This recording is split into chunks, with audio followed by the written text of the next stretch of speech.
Morning mga kalapatid. Pan-race to nga natin. Bali Calawag, Quezon. Bibitawan ng ating mga warriors. Abang-abang na lang tayo mamaya sa ating pauwi.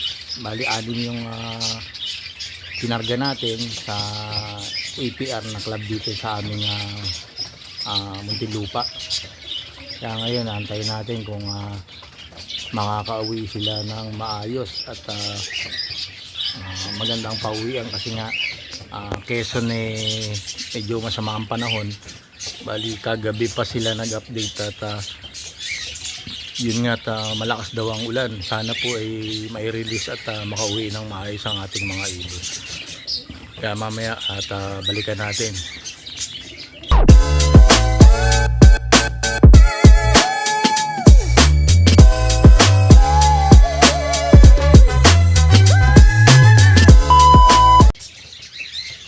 Habang inaantay nga natin yung pauwi natin galing Calawag, Quezon. Bali Pan-race 2.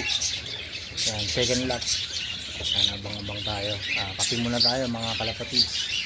Balik ko kayo mamaya kung anong update ng aming club. Yung kalapatid, update ko kayo dito sa aming lugar sa Bayanan. Okay naman at masikat ang araw. At sana nga makauwi sila ng maayos galing Calawag, Quezon. Ayun nga nag-update na nga yung club ng APR dito sa Muntinlupa. At nai-release na raw po ang ating mga ibon. 7:35 ang release ng ating mga ibon sa Calawag, Quezon. Yun nga at antay-antayan lang tayo. Sana'y maayos naman ang kanilang pauwian. Ayun nga mga kalapatids, meron tayong nagbalik ng isang bumalik yung ating isang warriors. Bali ito hindi na to nakauwi nung bitaw ng Chaong, Quezon. At nakabalik siya at kondisyon na kondisyon. Siguro ito'y nahuli ng isang panshir. At nung pinakawalan ay nakabalik. Mahigit ilang linggo rin ang hindi siya nakauwi. Tapos salamat tayo at binalikan pa niya tayo.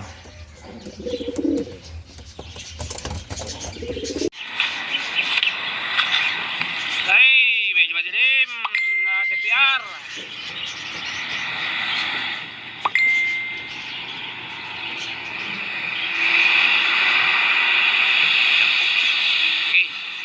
Tayo 7:35 mga KPR, 7:35 7:35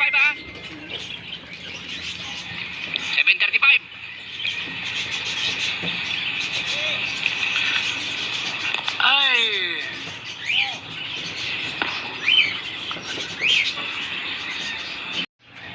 tandaan.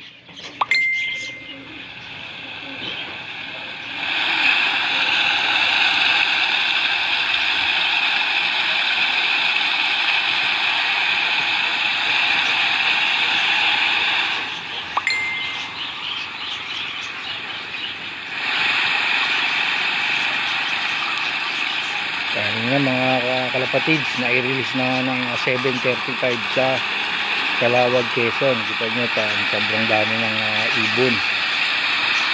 At sana makauwi naman sila ng maayos.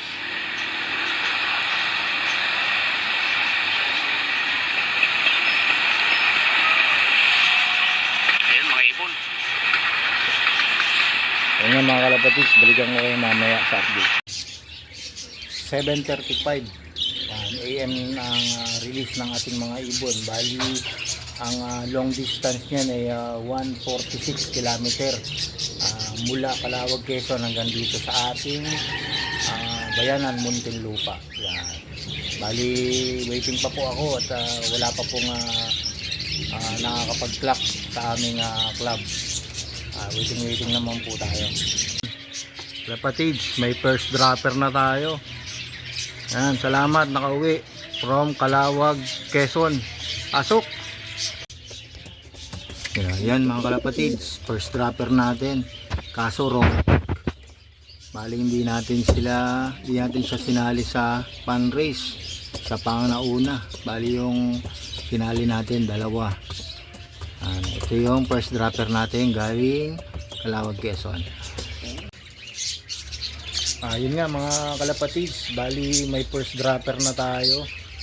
Yan, sana kung sinali natin to sa pooling, naka 1-1 ang speed niya. Sayang, wrong pick tayo. Bali yung dalawang sinali natin sa pooling hindi pa nakakauwi, pero antay pa rin tayo hanggang abot pa naman yan hanggang 700 ang speed. Update ko na lang kayo sa mga susunod na pauwian natin. Mga kalapatids, meron na tayong second dropper. Sana naka-entry tong ibon natin. Bali antayin natin bumaba. Yan mga kalapatids, bali tumambay pa to at ayaw pa bumaba. Mukhang hindi yata pagod. Antayin pa natin.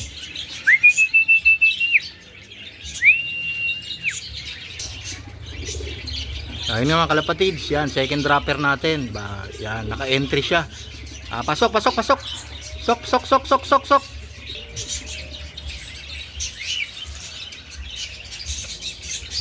Thank you. Ayun, ito na po yung second dropper natin. Bali ang speed niya ay 921.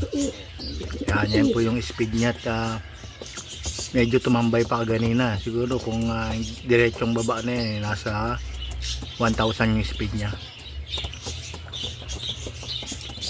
Ayun kalapatids, meron tayong third dropper. Yan, tumambay muna yung third dropper natin. Hintayin natin bumaba. Yan, kaya pa. May speed pa, hanggang 700 naman yung speed Kaya pa yan. Ayan, third dropper natin. Yan, bali naka-entry po yan. Yan, pumasok na. Sok. Para pasok pa siya sa clocking. Sok. Thank you Lord. Ayan nga kalapatids. Yan, third dropper natin. Yan, parang hindi napagod. Nakikipagbarakuhan. Kaso invalid yung clock niya. Bali papaayos pa natin kung sakali. 900 ang speed din niya, parehas nung second dropper. Sa kalapatids, yan, okay na. Bali hindi ko na na-videohan yung ibang warriors natin na nakauwi. Kompleto pa rin sila, 6 out of 6 ang ating mga warriors. Hanggang dito na lang mga kalapatids. Hanggang dito na lang mga kalapatids at kaibon. At susunod na update ko na lang kayo sa susunod na pan race namin. At maraming salamat sa inyong panonood at pag-aantay sa aking mga warriors. Salamat. Thanks for watching.